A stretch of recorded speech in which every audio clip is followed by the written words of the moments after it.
Chance so you guys can't see that, but underneath the bridge, that one that's underneath the bridge, it actually got a pair of sunnies. I think it's come to the other side now.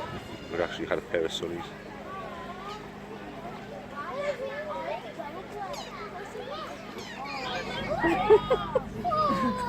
So there you are, it's got the sunnies, you can see it. Hey, let's see somebody's glasses.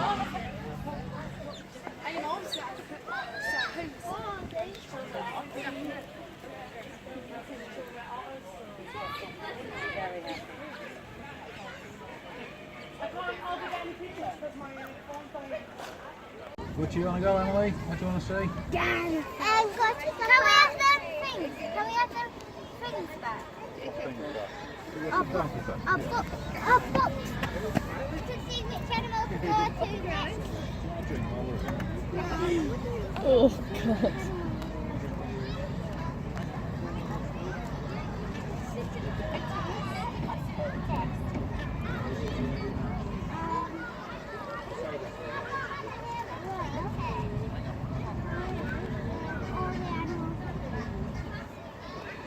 Oh God.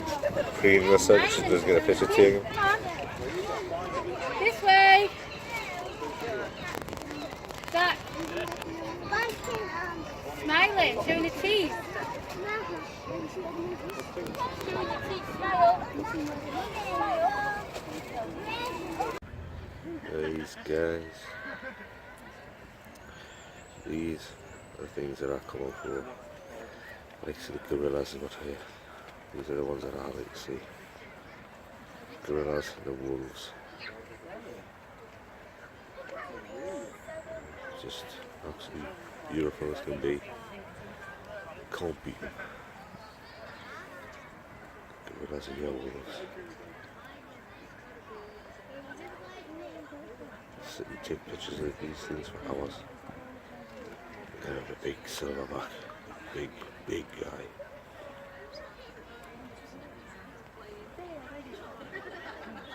Just beautiful.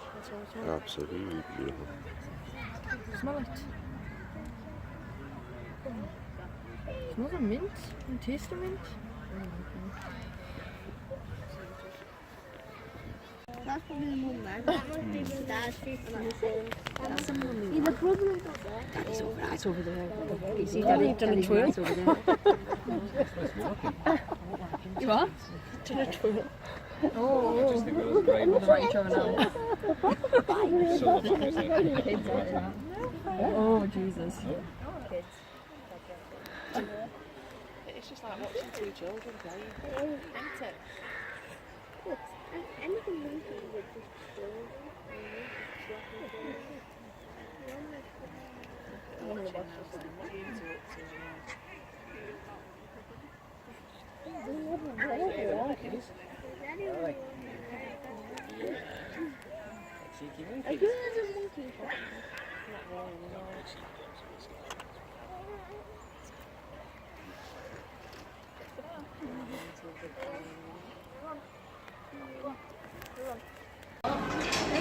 Oh, guys, bring you some cuteness as well. Can you see that? Look over there. Look, watch. Are eating, and so it's not a feed that we can do obviously during the talk. Generally they're either fed very early in the morning or between 2 and 3 o'clock in the afternoon. So if you do head back a little bit later, you do obviously stand that chance to be able to watch them get fed, but it is literally just an informative talk. Well, my name is Hannah. I am going to be spending the next couple of minutes just telling you a little bit about our wolves. Now we have 3 Iberian wolves in the enclosure in front of you, and they are quite easy to be able to tell apart. Now our big female, her name is Diamante, and she is 6 years old. But then we also have her 2 sons, and their names are Julio and Antonio. Now you can tell Diamante apart because she does actually have a piece of her ear missing, and then you can tell Julio and Antonio apart because Julio generally has the darker face. And Julio is the one that is remaining. He's quite mottled, he does have quite a light face. Now, as I've said, they are Iberian wolves, and they are a subspecies of the grey wolf. Now, grey wolves in general are incredibly large wolves. They're the largest of those of the wolf species, but being a subspecies of the grey wolf, these Iberians are not actually that big. They're quite thin, they're quite slender, and they're also quite small for wolves, with adults maybe only reaching between about 40 kilograms. So they are very streamlined and are kind of very svelte, and that is literally natural for the species. They're meant to be quite small. Obviously, compared to the actual grey wolf, they are very tiny in comparison. But as I've said, they are Iberian wolves, and they live exactly where their name suggests, on the Iberian Peninsula. And that goes all the way through Portugal, right through to northwestern Spain as well. Now, they do have quite a fragmented population, Iberian wolves, where in some areas they're doing really well, and unfortunately in other areas they are not doing very well at all. They're actually already completely extinct in certain parts of Portugal. Now, this is for lots of different threats, which we'll come on to just a little bit later.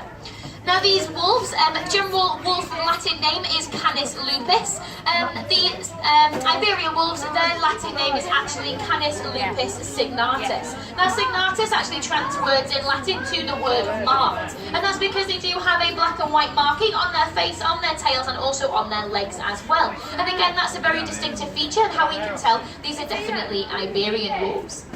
Now, being wolves, they are predators, and they are also carnivores. Now, carnivore means that they are their diet is predominantly just made up of meat. Now, obviously, there's lots of different kinds of meat, and we do try to replicate all of their wild diet here at the zoo. But if they were hunting out in the wild, they would hunt things like deer, wild boar, rabbits, or really any small mammals that they can get their teeth into. Now, obviously, to be able to replicate this naturally as possible here at the zoo, we do provide them with lots of different things as well. So they do get things like rabbits, chickens, bits of horse and beef. If it is horse or beef or any kind of offal or bone, it is actually presented on the bone. Again, that's to just be as natural as possible. Because in the wild, a wolf would not just get presented with a steak, they would physically have to hunt and kill their own food. So if it's presented as a rabbit or a chicken, it is a whole carcass, again, just to be as natural as possible. They will have to rip it apart and obviously deal with it in their own way. But if they do eat any feathers, or if they do actually ingest any fur, it actually creates a really natural roughage for them. It breaks down anything that's in their stomachs and actually keeps their digestive systems working really well. Now, for these wolves, again, it's not just important what we feed them, it is also really important how we feed them. Now, as obviously as wolves have been able to patrol, they do need to be kept very mentally and physically stimulated. So the way in which we feed them does tend to differ quite often, obviously just to keep those brains working. So what we do very often is whatever food they're going to be fed that day will be put on a big rope and dragged around their enclosure. This creates a nice scent trail for them. It means that they do have to be follow that scent trail in order to find their food. At the end of that trail, the food will either be burrowed, dragged down into the ground, or it will be hidden in some way, and maybe under a rock or inside even a cardboard box, anything that they really have to work really hard to try and get out at. Again, it keeps them really nice, mentally stimulated, and it also increases their natural hunting abilities, just like they would do out in the wild.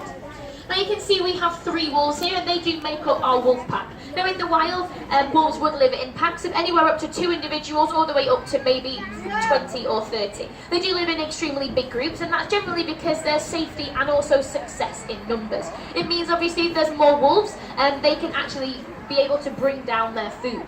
Now, wolves in general are incredibly clever. Your average German, they're twice as smart as your average German Shepherd. Now, no, it's not twice, it's 10 times, sorry guys, 10 times as smart as your average German Shepherd, obviously, which makes them incredibly intelligent. They have lots of tactics and lots of skills, and being able to work together as a big team to be able to bring down even bigger prey animals. Obviously, it means then that they are able to eat as a big group. Now they also have 16 times sharper hearing than we do as people. So even if we can't hear it, those wolves will be able to pick up on anything and even hear prey or even danger from a very long distance away. Now, obviously, being the top of the food chain in areas where they live, they do have to have lots of different adaptations to be able to make them extra successful. Now, what wolves do have is an incredibly strong bite pressure. Now, the bite pressure of the Iberian wolves is actually 1,500 units of pressure per square inch, which is twice that of a German Shepherd. So they do have a very really strong bite pressures. Obviously, if they're able to latch onto a prey animal, it does mean that they can hold it there, so all the others can kind of give them a hand to be able to bring the animal down. Again, they're very, very good predators, and it is because they are successful in those big numbers. Now, they also, in the areas that they live, do experience lots of different weather and lots of different climates. Now, because of this, they have evolved to have a very specialised fur. Now, the fur that is closest to their skin is actually, it acts more like a very nice, fleecy, warm jacket, and it keeps them nice and warm in lots of different temperatures. Whereas the fur that's on top, as closest obviously to the environment, is very oily, it's quite waterproof. It does act like a waterproof jacket, keeps them nice and dry, again, so they can survive in lots of different climates and be successful hunters. Now, in the wild, obviously, in these big prides, they do breed and obviously try to increase their numbers that way. But what they actually do is they have a set pecking order. So they will have an alpha pair and a beta pair. The alpha pair is the two most dominant wolves in this pack, and they are the only wolves that will breed. The beta pack are essentially their backup. If anything, God forbid, were to happen to any of these wolves, they would take in charge. And obviously all the others, they have their own ranking systems. The alpha pair will get to eat first, and they are also, as I said, are the only ones that will breed. But when wolf packs are breeding, what they will do is they will make themselves a den, and the female will go in there when she's pregnant and ready to give birth to her pups. Now, they can give birth to up to 6 pups, but it's normally the average around 3 to 4. Now, once these pups have been born, the female will not leave that den until the pups are ready to come out. It's actually up to the male to be able to provide her with enough food to keep her cells strong, and also to be able to create enough milk for her babies. Now, obviously, after about 6 weeks, the babies will be very sharpy, and they'll have good eyesight, and they'll be able to walk around. They'll head out of the den, and the mother will follow, and then it's up to mum and dad and the whole group to be able to teach the cubs exactly how to be wolves. Now, it's very important that they learn all the tricks of the trade from their families, again, to make sure they can be successful in the generations that they have. But unfortunately for these wolves, as I've said, having a very fragmented population, it's not always the best news. Unfortunately, for them, they are actually critically endangered in some areas. But as a whole species, they're actually only classed as vulnerable. It means that their numbers are declining, but obviously because of that fragmentedness and having such different areas in which they do either succeed or they don't, it's very, very confusing. Now, in parts of Portugal, as I've said, these wolves are actually already critically endangered. It means that there's hardly any of them left, and in certain parts of Portugal they're extinct and you will not find these wolves anywhere. However, in lots of different places around Spain, and especially northwestern Spain, these wolves are actually really thriving, and their numbers are really increasing. But the threats that are facing these wolves, unfortunately, hunting. People, as our greedy population, unfortunately, we do still like to hunt these wolves for their fur as a trophy or a status symbol, and lots of local people actually kill them for their meat. So this still happens every single day, and that's one of the biggest threats that these animals face, along with the obvious one, which is unfortunately habitat loss. Now, obviously, habitat loss means that they don't have enough land, enough territory to be able to roam, and with that, their food is also deteriorating as well. If they don't have enough food, those big packs can't support themselves, any pups that they might have, and if there isn't enough food, those packs will not then go on to breed. So it does mean, unfortunately, that their numbers are really dramatically decreasing. But obviously, all we can do really is to try to be sustainable in our lives, and it's just obviously trying to support as many charities as we can. Obviously, their good work heads towards making sure that these wolves stay out in the wild for many years. Well, that does bring us to the end of our wolf talk. If you do have any not spare change, we don't have any charity buckets in here, unfortunately. If you do have any questions about our wolves at all, my name is Hannah. I will be sticking around for the next few minutes. Feel free to come over and ask me any questions that you do have. Our next talk is going to be over at our Lima Wood enclosure at 2:10. That's Lima Wood at 2:10. Well, thank you very much. Enjoy the rest of your day at Blackpool.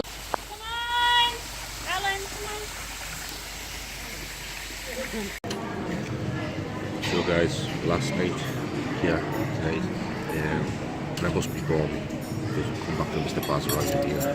So that's the first one, the first night, and I ended up with a really bad stomach pain because I ate too much. We'll come back again. Bad wolf, the big bad wolf.